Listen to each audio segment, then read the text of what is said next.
Welcome to this week's Advisor Team weekly webinar. I'm excited that you're here to join us today. We're talking about a fun topic. Is your business ready to grow? That's something we hear a lot from our small business owners, and so we wanted to address that today. As you know, these webinars happen every Thursday at 4 o'clock p.m. Eastern Standard Time. You can listen to the recording at any time on our YouTube channel. Typically, we post that about the same day as the webinar takes place. If you ever have any questions, you can go ahead and submit those and we'll review any questions at the end of the webinar. You can also contact the advisor team and you can give them suggestions on topics, or they can review any questions you have after the webinar. Okay, so like I said, today's topic talks about, is your business ready to grow? And this is something that most small business owners want to do. They want to grow their business into what they have dreamed it can become and what they want to work towards building. So, I wanted to dive into that and talk about the process of growing and how we make that decision accordingly. Okay, so is your business ready to grow? You can honestly ask yourself that question. Why do you feel it's time for your business to grow? Let's dive in. Oh, a little technical difficulty here. Just give me one moment.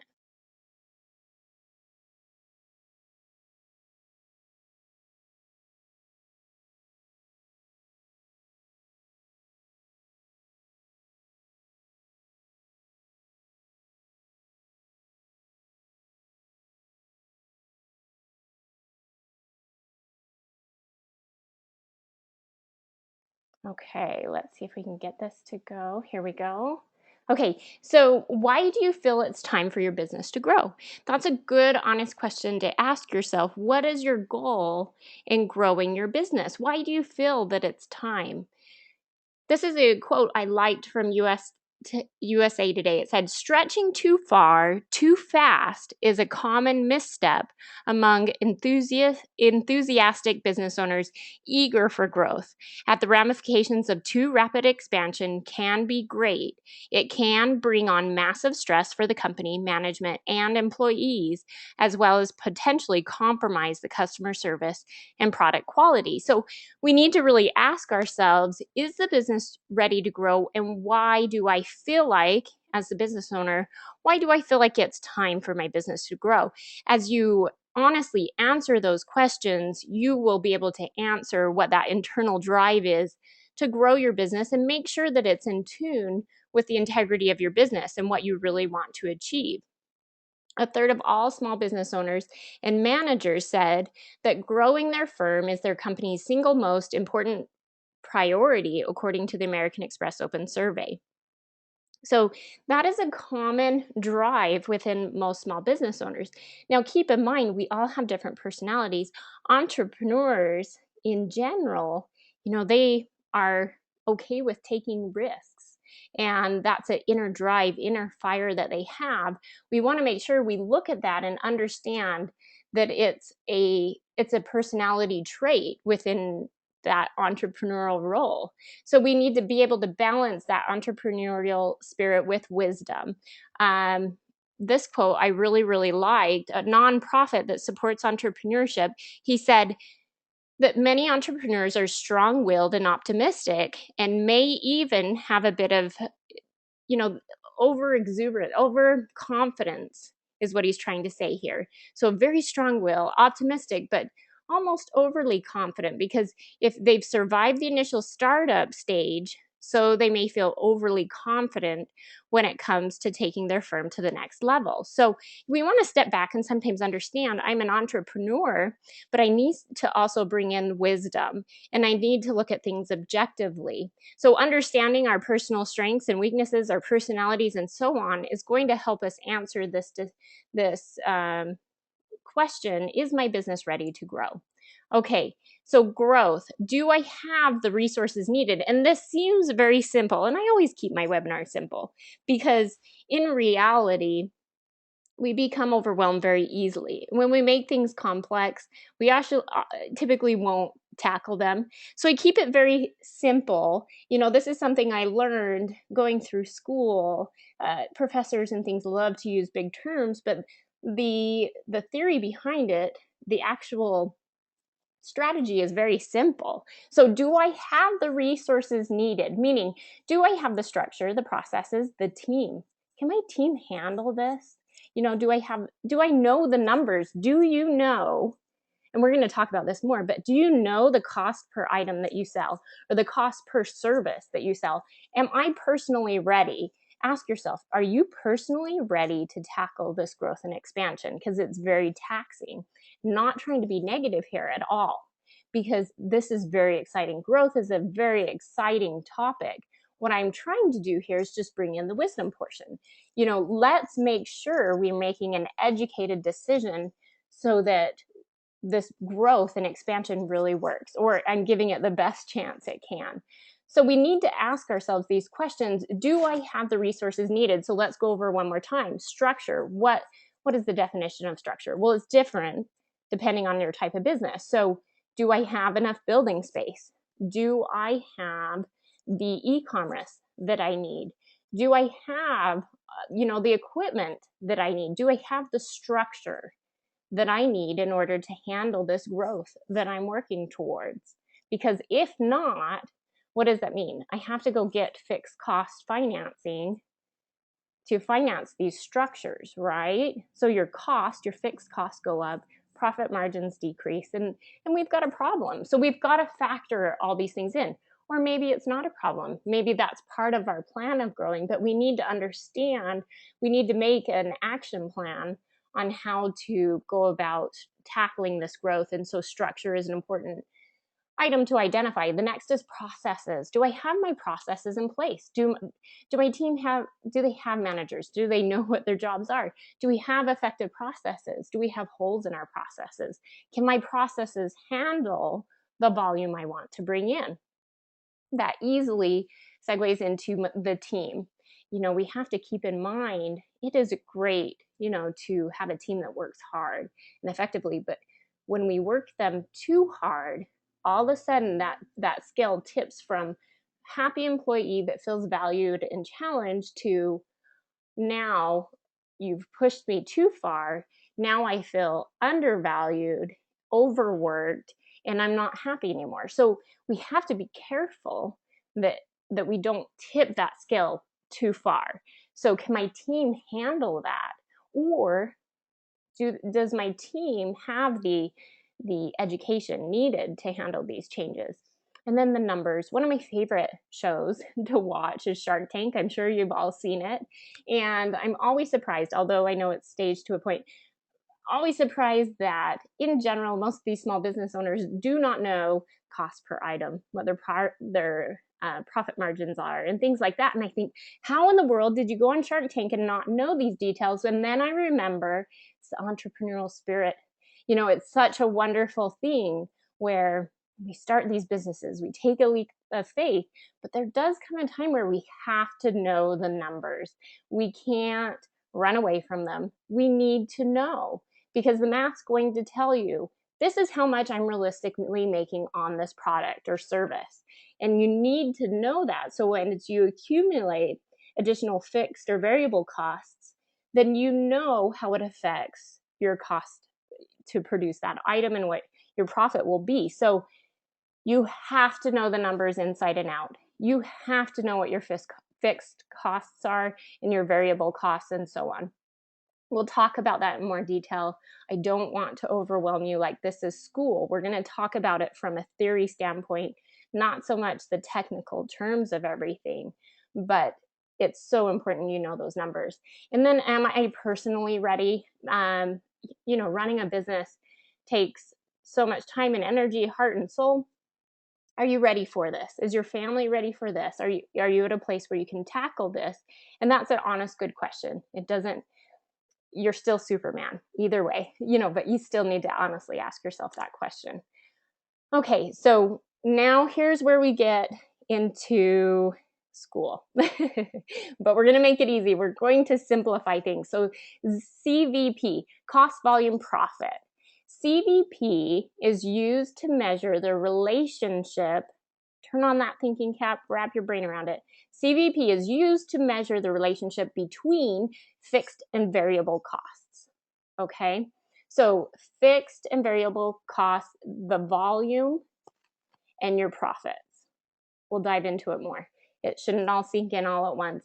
Make sure you have, but we are going to say this, you have to make sure you have good data, because it can throw everything off if you don't have good data. Those numbers need to be real numbers, and realize you may need to push to get the real numbers. You may have to go on the sales floor. You may need to go to the finance department. You may need to go to the bank. You may need to go through your bank statements and look at every single cost to get a realistic idea of what it is. Do not estimate, because typically our perception is completely different than the reality. 50 cents here and there may be a 10% difference in profit. So you have to have good data. I can't stress that enough. You don't want to estimate. Great data can lead to educated decisions. It's just like charting a course. If I wanted to go to Canada, if I'm 1% off, I could end up in not where I wanted to go, probably on the other end, the east side of Canada versus the west side, which we all know is a huge variance. So 1% can make a big difference. We need to keep that in mind. That's why it's so important to have good data. Okay, so that was your intro to CVP, and we'll dive into it more. But here are the questions so you understand why CVP is important. Just like I mentioned, Shark Tank, they ask those hard questions, and I'll give it to these guys. Maybe they're nervous, but they rarely know the numbers. But I'm going to make sure you guys don't have that same problem. If somebody asks you these questions, you should be able to confidently throw out numbers. So are you prepared? Because there will be a test at the end. Not really, but you should know them. So what is the most profitable product that you sell, or that you service that you have? What is it? And I don't want you to just guess. I feel like because I make $3,000 on this, that is probably my most profitable. No, I want you to really know. What is your most profitable product? And it's okay if you don't actually know, and we're going to dive in how you can figure that out. How much can sales drop before you are in the red? Meaning, if my sales drop based on my fixed and variable costs in my business, when is it that I am not even just breaking even, but I'm actually losing money? So what is my tolerance? What is the bottom level until I start losing money? If you lower prices, it's always a challenge, right? You always want to lower prices to beat the competitor, to get that edge, but there's always a balance there, right? What's the value of your product and service? That's something you've probably lost sleep over, that you think about night and day. If you lower prices, how much more do you have to sell? Meaning, let's think about this. Great, I have the cheapest product, lower than all my competitors, but what's going to happen? I'm going to get tons of shoppers, and the sales process per each item is still the same, and I have this huge volume, and my customer service decreases, the service that I provide decreases, and my employees are frustrated. So what is really the cost of lowering your prices? Was it worth it? Did you really net more? And if I lower my costs, how much more do I have to sell?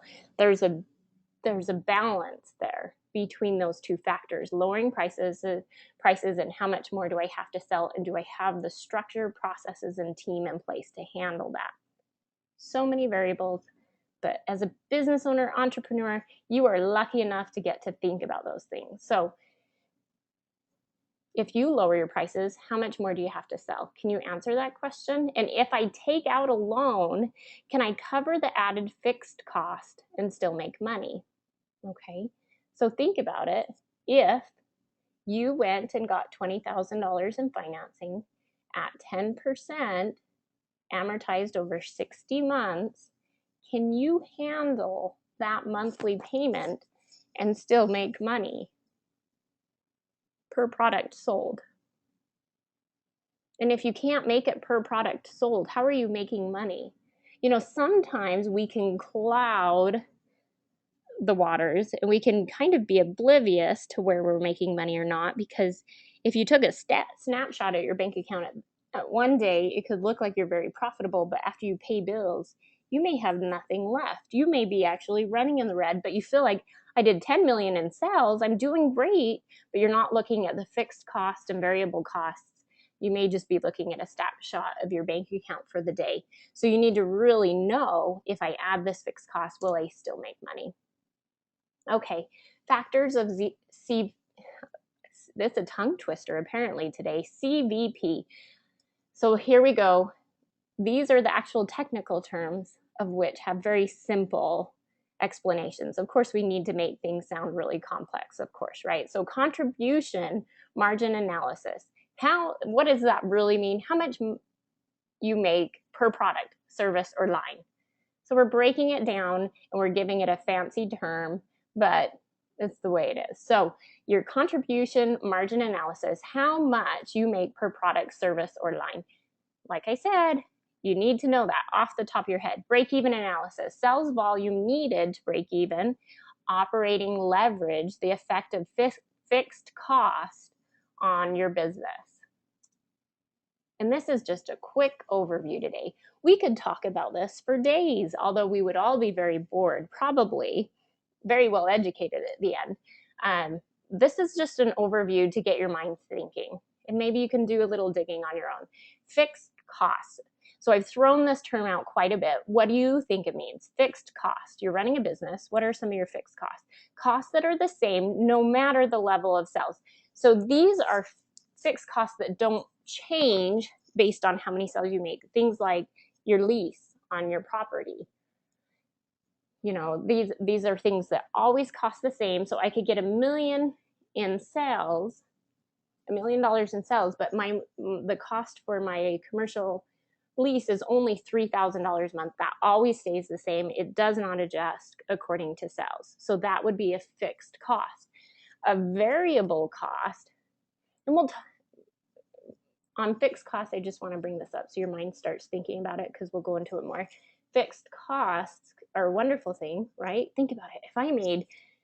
If my cost was only $3,000 a month in lease and I made 10 million in sales for the year, that is awesome.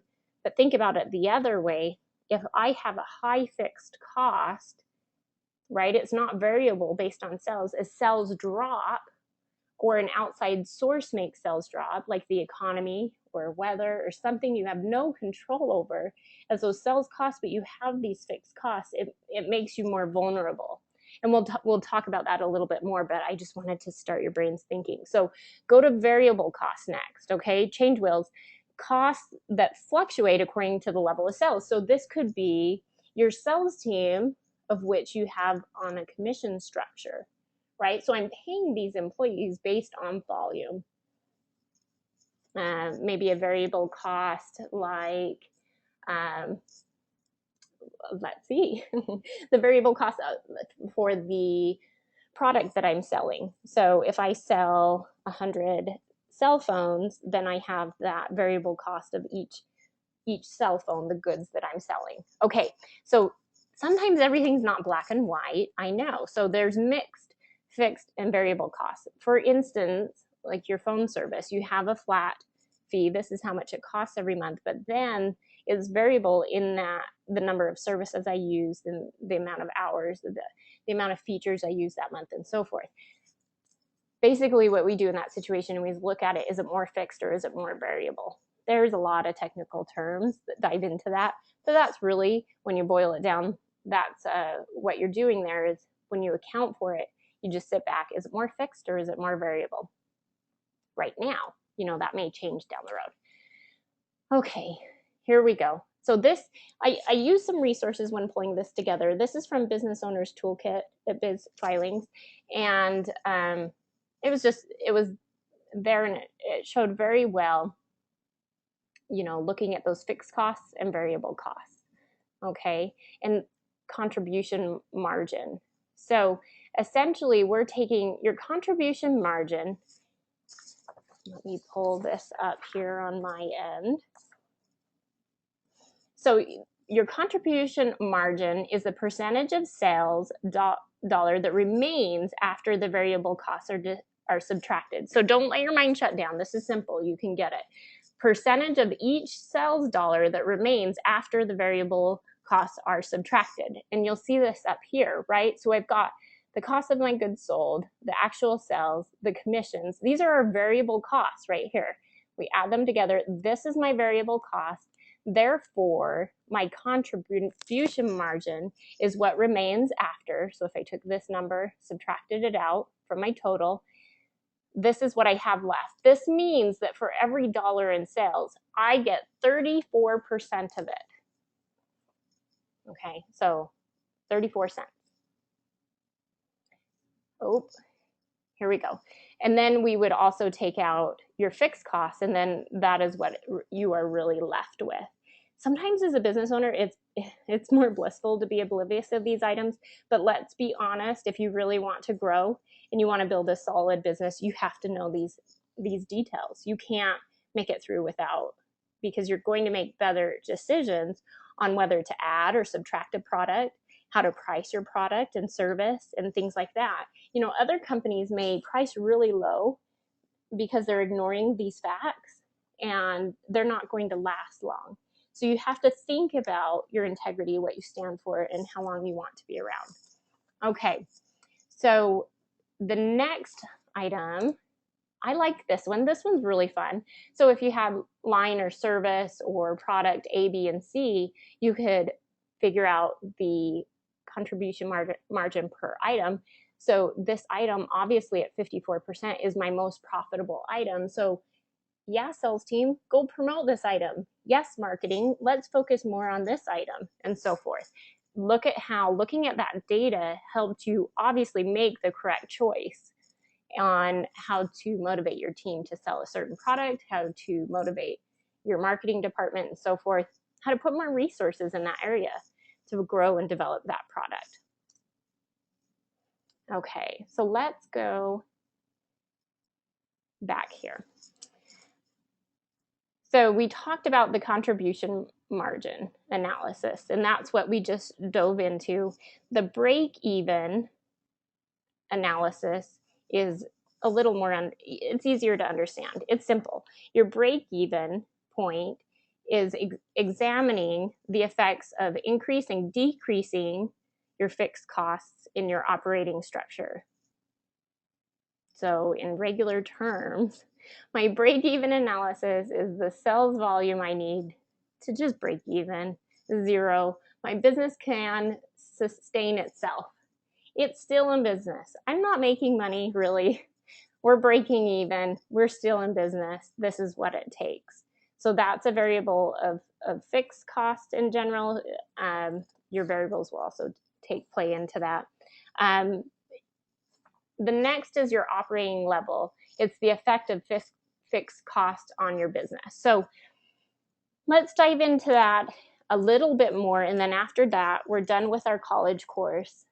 And remember, I give you the general terms. I'm really just helping you think so that you will dive into this more. I want you to really understand it. I want to feed that desire to find real numbers, to sit down and through trial and error, really figure out your cost per item, service, line item sold, you know, to really know this. So if I see you on Shark Tank, I want to know that you're answering these questions without hesitation, because that is how you're going to make educated decisions as a business owner with staying oblivious to them, though it is more peaceful. Long term, you're going to suffer. So for instance, think about this. If you have this fixed cost, right? I have this large lease, and we talked about how that could make me more vulnerable as a business owner. As long as I'm doing a great amount of sales, I'm fine. But what if those variables I have no control over, like weather or the economy? You know, there's so many factors out there that I can't control. What if my sales drop below what I ever thought was unimaginable, but yet I have those fixed costs? I'm stuck. So we're mitigating the risk. Maybe it was better to have a variable cost, right? So For instance, in manufacturing, sometimes instead of accumulating fixed costs for a type of machinery, they may instead have individuals do that because it's more of a variable cost, right? I can't easily liquidate the machine, although a commissioned sales employee is more variable. That said, there's so many other factors into that because you're thinking about the same thing. I don't want to fire people. I don't want, and so we have to balance that. This is simply stating you want to look at that and make sure you understand the risk between a fixed cost and variable cost and find that balance where you're comfortable. You understand what your break-even analysis is. Therefore, I know how much money I have to make in order to break even. And we're looking at how things can change. For instance, something that may be a fixed cost now can change. What if your landlord decides to increase your rent on your commercial space? That could have a large impact on your business, from breaking even to losing money. So we want to keep those things in mind. Okay, so I did use resources as I put this information together. I mentioned this, the Business Owners Toolkit, Biz Filings in USA Today. As you know, the advisor team is always here to help. And the purpose of today, though it's very exciting, like going back to school, the purpose of today is just to bring to mind that we should know the numbers. We should be able to answer these questions. Am I ready to grow? What's my purpose in growing? Does my team have the structure, the processes? Is my team ready for this growth? Do they have the education? Do they have the room to take on a little bit more work? Do I have processes in place that will automate some of their work? And you want to honestly ask yourself those questions before growing, because we, of course, would not want to make a decision that's going to actually hurt our company by being too excited to just grow. And so I'm just challenging all of us to grow effectively and wisely. Let's see if we have any questions. None. That's okay. So if you do have questions after this webinar, or if you have a webinar topic that you would like us to review, feel free to reach out to the advisor team. I will bring up their contact information again. The advisor team is toll-free 800-497-0499. You can also email the advisor team, advisor@businessfinancesuite.com. Our advisor team typically answers the phone right away. If they don't, leave them a message, they'll give you a call right back. They're a fantastic team that really care, and I'm proud to have them on my team, and I'm proud to be able to work with them. Moreover, I'm so thankful that each of you have joined me today, and it is a pleasure working with each one of you. I enjoy learning about your businesses, about your successes, about your challenges, and even more fun, I love helping you overcome those challenges and helping you grow. I think as a business owner, we find that we are constantly learning. We're learning from little hiccups, we're learning from our successes, and I'm just grateful to be a part of that. So thank you for joining us. Please join us again next week, and you all have a wonderful day.